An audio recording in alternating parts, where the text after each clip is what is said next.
Grew up here, and a few years ago, I became interested in the history of Eclectic. Nobody knew anything about it.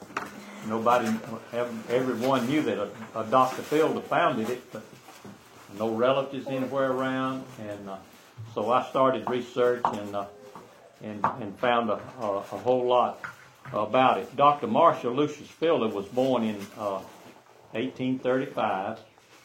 He was born over in Georgia. And his father was Terrell Fielder. And there was like 7 siblings, I think, that he had. And anyway, they moved in the 1850s. They moved to Tallapoosa County over near Reeltown. And his father ended up owning over 1,000 acres over there. They had slaves. I think they had about, at the highest, they had about 10 or 11 slaves. And there are Fielders that was their families was former slaves still living in that area. He went to school to become a doctor. He first attended the Grafenberg Medical Institute, which was the first medical school in the state of Alabama in Dadeville. And it was owned by Philip Madison Shepard. And of course, Philip Madison Shepard had married Terrell Fielder's niece. I think that's what it was, or yes, his first cousin. And anyway, Dr. Fielder went to school at the Grafenberg Medical Institute. He became a trustee of the institute over there. And then in 1858, he attended the Eclectic Medical Institute in Cincinnati, Ohio.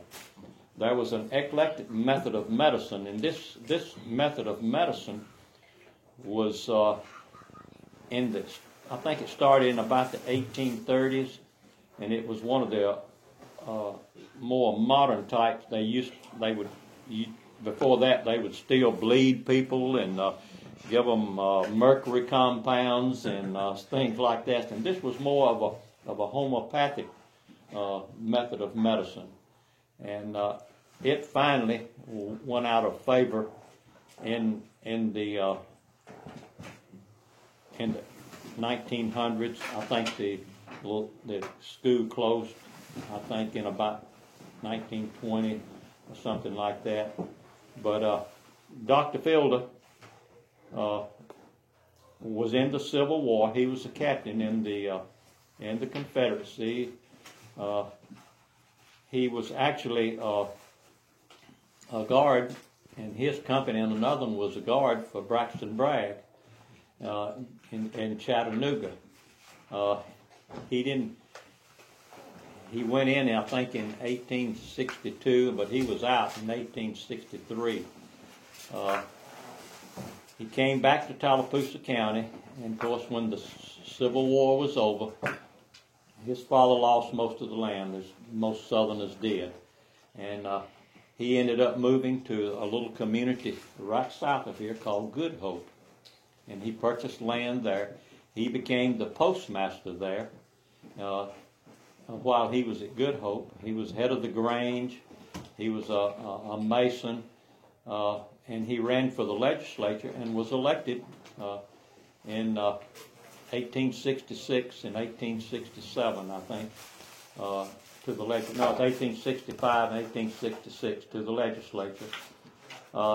He was not elected the next time, and I do have a letter, and it may be in one of these papers. It will be in this one, where he says he's moving to Texas, but he doesn't.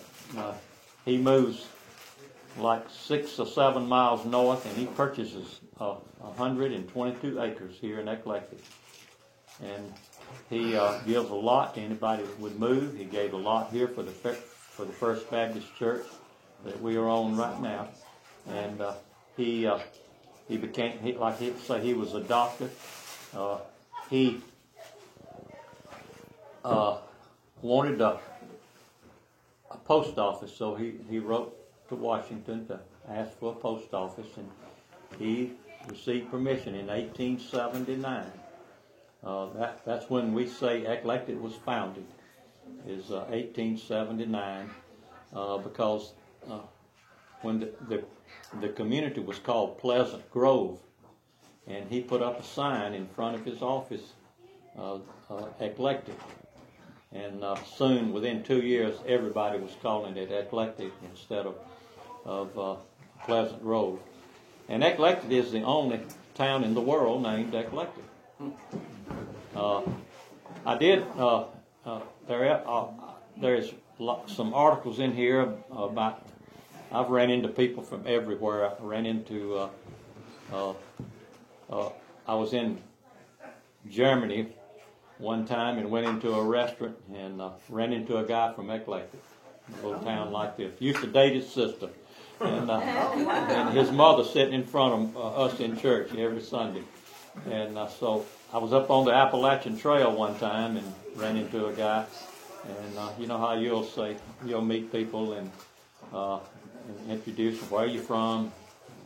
I told him I was from a little town north of Montgomery, and he said, well, what's the name of it? And I said, Eclectic. He said, I bet you not many people know where Eclectic is. I said, do you know where Eclectic is? And of course, he told me some of the people he knew, and of course I knew them real well. And so that's been history of running into people from Eclectic, a little small town in central Alabama. The Eclectic Medical Institute was located in Cincinnati, Ohio, and like I say, Dr. Fielder had attended there in 1858, and that's why he named the town Eclectic. He also went to other medical schools. Went to the one in Mobile after he had moved here to Eclectic. Dr. Fielder. He lived here in Eclectic until 1905, and he went to, what's the name of the place up there? Right close to Clanton, right past Marbury. Anyway, he became the commandant of the Confederate Soldiers' Home for 2 years. Marbury.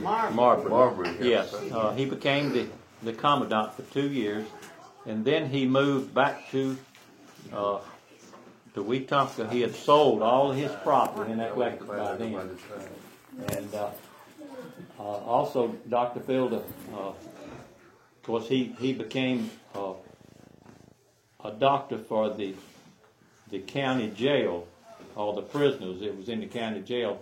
Dr. Phil was getting older then, and of course, when you're back in the day, a doctor can practice a long time today. He's got a comfortable automobile to ride. Back then, he either rode a horse or he rode a buggy, and there was no paved road. So, and I'm sure he was unable to visit places that he normally did when he was young. He died in Wetumpka and in 1911, and it's a great article about his death in there.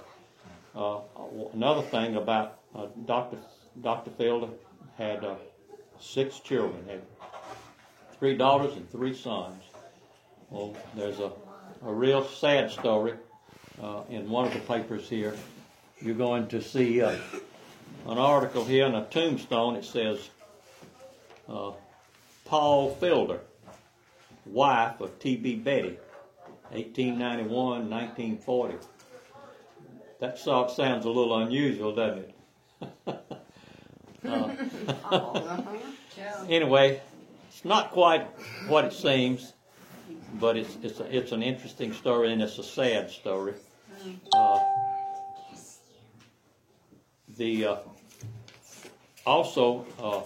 Dr. Fielder, as I said, Dr. Fielder died in 1911, and his widow lived until 1923, and his house burned, his old 2-story home here. I never saw it because it burned in the 1923. Someone else had purchased the place, and anyway, it burned, which was sad because it was a beautiful home. There's a picture in here of him and his wife, and I don't know who else it was, but they were standing in front of it. And I'm going to give you each of you 3 papers that I published several years ago. We also have a famous person from Eclectic. He was the first person to drop a bomb from an airplane that sunk a battleship. And he was from Eclectic, and there's a story about him in this paper. His name was Aubrey Hornsby. He also laid out Gunner Air Force Base in Montgomery and was the first commander of Gunner Air Force Base. And here's a picture of him. Here's a picture of him with President Truman. And this is just a little brief history about him. And he has relatives today. Aubrey Hornsby, his grandson, owns a big warehouse here, and they have weddings and venues and things there. Also, we have several pictures. To tell you a little bit about General Hornsby, of course you can read about it in there, but he was stationed at Maxwell Field, and he came over Eclectic, and he took several aerial photographs of Eclectic. And I've turned those photographs into several close-up pictures of buildings and things like that, and you'll see some in this paper also. In 1922, he was stationed in Texas, and there were, I think, 4 families from Eclectic that decided that the grass was greener in Harlingen, Texas, and they left and was going to make it big in the cotton business. So they went and started cotton farms down there, and of course, Lieutenant Hornsby at the time was stationed in Texas, and he flew a biplane down there and landed in their yard. And I have a picture in this paper of him, and they're all standing around his plane out there. And then when he became head of Gunner Air Force Base, and they said that he would fly around and said he would come up through here, and of course he took pictures in 1924 of Eclectic. That's what these photographs are in 1924. So they're priceless pictures. And but when he was at Gunner during World War II, they say he would fly around up in Elmore County, and he'd see somebody he knew where they farm out in the field, so he'd just land on a dirt road. And said one of the guys that's in that picture, who was a kid in 1922 in Texas, was stationed at Gunner. He said they'd get a report that we had a plane down up here in Elmore County, and they'd start checking out, and it'd be General Hornsby. Of course, he was not a general then; he was a colonel. But anyway, he was. It was a sort of a funny story that they told about General Hornsby. Also, Dr. Fielder's oldest daughter was the recipient of the Peabody Award when she graduated from school. She was the only female in the state.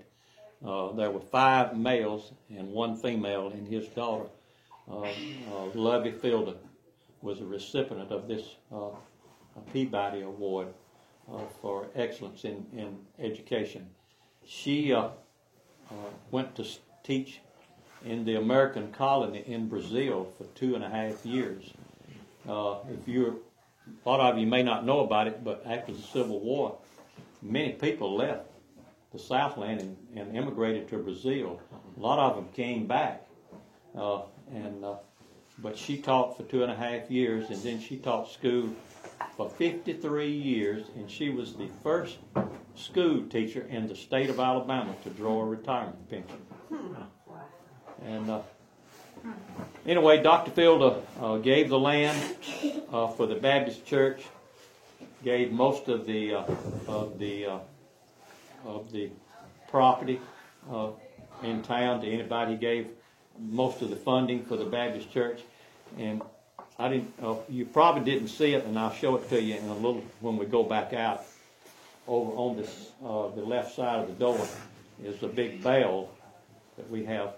Dr. Fielder gave the bell that was in the belfry of the church over here, and we have put it on a little stand right in here now, and I have a little plaque about it. Do you know anything about? I forgot his first name, but he was a Civil War veteran. His name was Britt. Was it David Britt? David Britt? Yes. From Eclectic? Oh yeah, he's buried. Yes. In the city. I don't know much about him, but I know the Britts were a big name in Eclectic, along with of course, the first person to come to Eclectic was Seaborn Kidd. He's buried in the Pleasant Grove Cemetery out there. He had 7 daughters, and those daughters make up the original. Just about every family in Eclectic at one time. They've been intermarried. Right. The Seaborn Kidd family is spread throughout this community here. And he actually built Dr. Fielder's house, but when Dr. Fielder moved here, he renovated and it ended up being a 2-story house. Well, okay, so my grandmother went to Headland, Alabama in around 1920, and she got married in 21, and so she lived here until she went to Headland to get married, but she didn't go there to get married. She went down to play piano. But she met somebody who had been on the U.S. Arizona in World War I. No, that'd be World War II. No, World War I. Really? Because it was 21 when she got married. Okay. 1921 when she got married.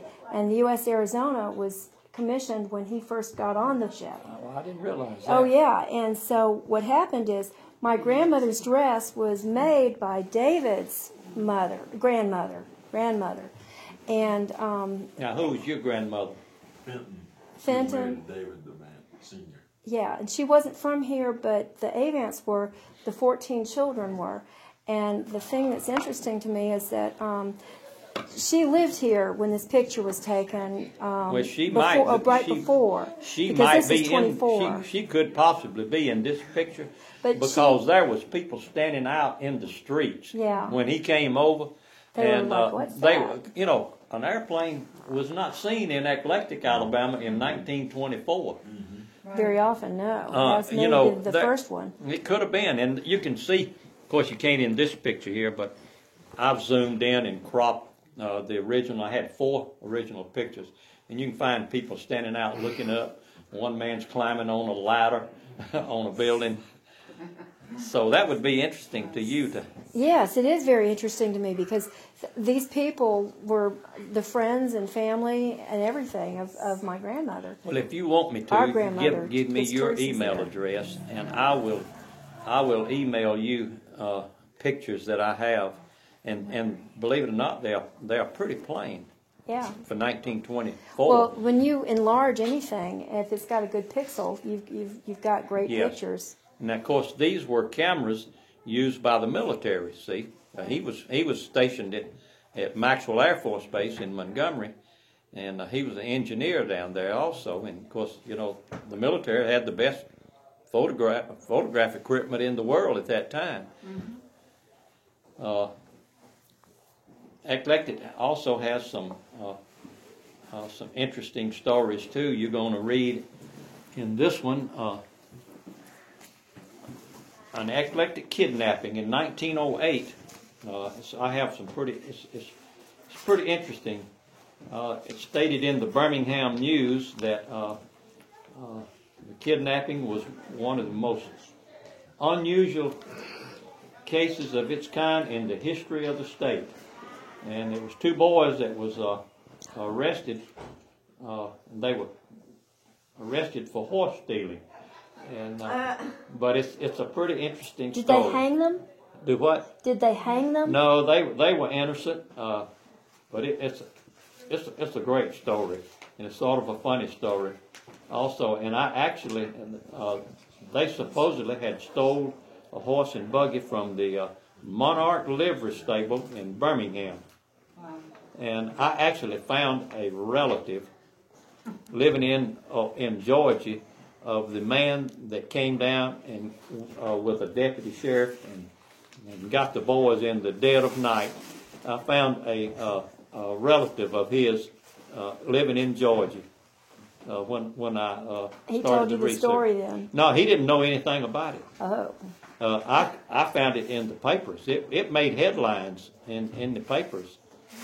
And also in Eclectic, of course, Jane very well remembers this.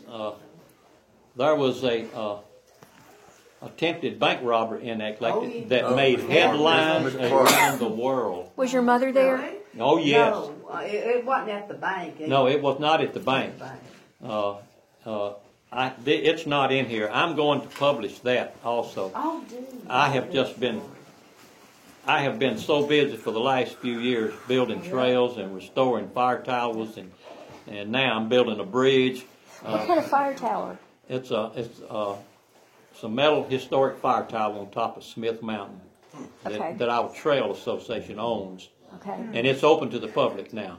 Can you burn in it? No, No. it's to spot fires. Oh.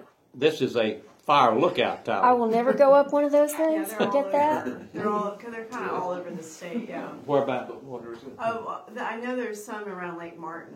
Oh yeah, Yeah. Well, see, I was on Lake Martin. Oh, yeah, that's right. We own Smith Mountain on Lake Martin. Oh, okay. And we have trails there too, and this is just part of the hiking experience. But in this kidnapping, the bank robbery, the two bank robbers waited at night, and they captured the police chief, and they went to the banker's house, which is still right here on Main Street, and the bank was on a time capsule, a time lock, and anyway, when one of the bank robbers stayed at the house with the banker, while the other one went with Maxie somewhere, the police chief, and when you couldn't make up a story any better than this. The bankers asked the robber, they said, would he like some coffee? You know, he was scared. He wanted to keep him calm. And the guy said, yes. Well, he went there and put a thing of hot water on. And he came back and he doused it in the bank robber's face and took his pistol and beat him unconscious with it. Wow. It was a pistol that you couldn't pull the trigger. Well, he went and found his shotgun, and just the time he got his shotgun, he heard the other guy coming with the police chief. Well, the police chief was in front when he came in the door, and Carl Ray Barker threw up the shotgun, and the police chief dived to the floor, and the banker shot and killed the bank robber right there in his home. Nice. And it made headlines around the world, all over the United States. People wrote him, and I've got some great stories that I'm going to print. Like one guy sent him a letter and said, on the separate cover, I am sending you a hatchet and a hammer. In case you run out of shells, you can keep that in the bag. It was some kind of a metal fabricating company up in Ohio. That's funny. Well, I tell you, mother worked at the bank, and he kept a pile of guns Oh, around the bank. yeah. Even had some machine gun, at least one machine gun He in did. the bank. He did. What year was this? This was in 1962, somewhere Oh my along goodness. there. You know, it hadn't been that long. No, not it that was long a- ago. Yeah. Oh, and of course, And he had a machine gun? He sure did. Oh yes. I mean, I didn't see it, but that's what most Yeah, of Randy Well- kept a machine gun. Well, too. yeah, he had some. One of the Tommy guns, So like the gangster used to use. But he was known from then on as Shotgun Barker.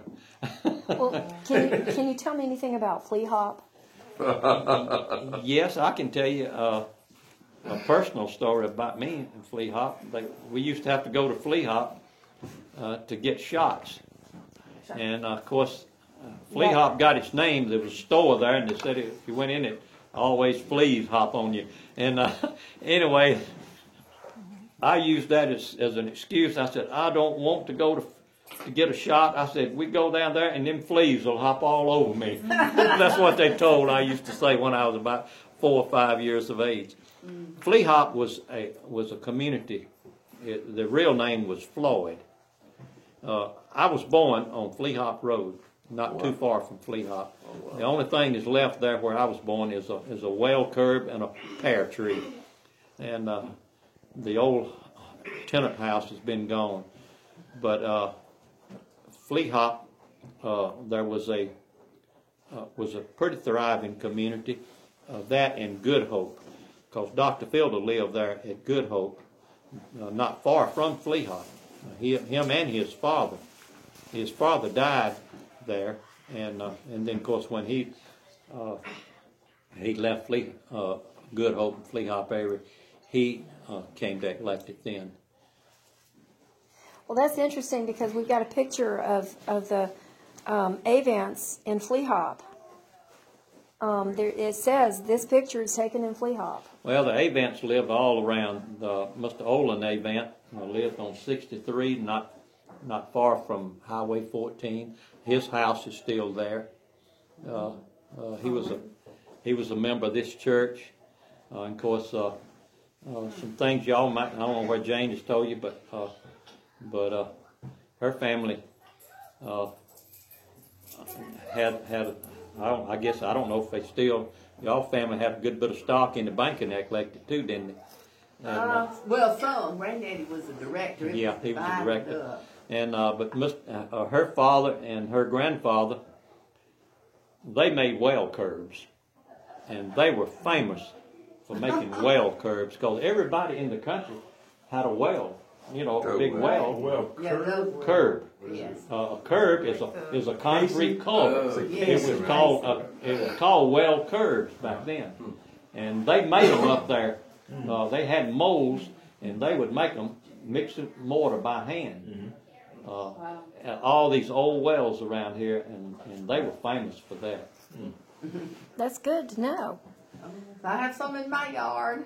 And of course, Jane has a large piece of property up there. Oh well, not too big, but. Well, it's glad over to over have. 500 acres anyway. Oh isn't it? no, I thought it was. No.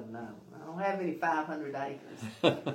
But she has quite a few trees up there that she, I guess you farm. Well, I do. With some help. I mean, Yeah, with Bob. Bob takes care of Yeah. it for me, but I do. Bob is Mr. Barker's son-in-law. Son. Yeah, Bob Roberts is.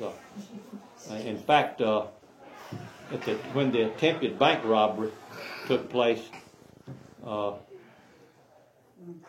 what's her name? Bob's wife?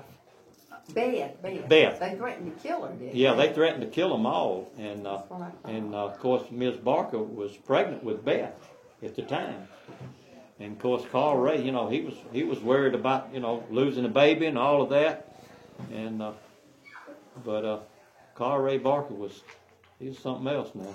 Now, do you get many letters from people who lived here, and the people come back and they say, "Well, I got a letter from somebody from Eclectic"? Because I've got a letter from somebody from Eclectic. Well, I do have one. I'll give you a copy of it. It's from Okay. my great-grandmother. And my grandmother was pregnant probably with her sixth child. And they all got the flu. And they had a pump outside, and they had an outhouse outside. And she had 5 children under the age of 6. Good She had grief. 7 children in 10 years. And yeah, she was older when she got married, or would have been 14 like her mother.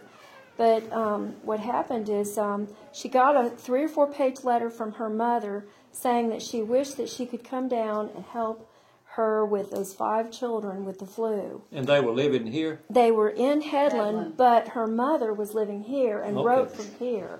And what was her mother's name? Victoria Louise or Louisa? Louisa Britt Avant. So she married James Hunter Avant and had 14 children in 19 years. Good And some gracious. miscarriages between the 14 children or after the 14 How do you children. know about the miscarriages? Well, how do I know about it? Because my mother and my aunts used to talk about stuff like that. And I used to write my Like a factory. my. We did not have the pill. Oh, yeah. That's right. We did not have the pill, and women didn't have jobs, and they didn't say no very much. Well, my 5th great-grandmother had 16. Yeah. Oh, man. Can you imagine? 16 children. Can't imagine one. Well, okay. All you have to do is babysit an hour. They're good. Then you can imagine. No, they're being really good. Well, yeah. I Very have a impressed with 3 and my son's almost 7, and they would not be able to. Oh, you should have brought him. That would have been cool. Oh yeah. I didn't know that there were going to be any other kids. Well, is there anything else you want to tell us? Well, let me think a little bit. I used to could spout off all these names a few years ago. By the way, I have some great headlines in here. 2 prominent young men charged with horse stealing have pursuers arrested on a kidnapping warrant. And here's where it says the Phillips boys are acquitted. And it's a lot of it I've printed right out of newspapers. And it says here, What did they used to get if they stole a horse? Did they get a year in jail or something? I don't know, these were never, they never were convicted. Didn't take them but like a few minutes when it went to trial, I think. It says local detective and president of Monarch's Livery Stable are both involved in one of the most remarkable cases of the kind in history of Alabama. Anyway, they kidnapped the boys, and Because they were pursuing them. yes, they were pursuing them. Come down here in early morning hours. Probably never been an automobile in Eclectic. They came from Birmingham, and because there were no automobiles in They Eclectic. weren't named Bonnie and Clyde, though. No. Anyway, they got the boys and took them to Montgomery. Well, they said that one of the doctors here in Eclectic had a fast horse, and he rode to Wetumpka, and they got an attorney, and they apparently got on the telegraph or something, or telephone, and they had them arrested. The 2 people from Birmingham had them arrested, got the boys back. So it was quite a story. It was like the Keystone Cops or something. Oh yeah, Very silly. yeah.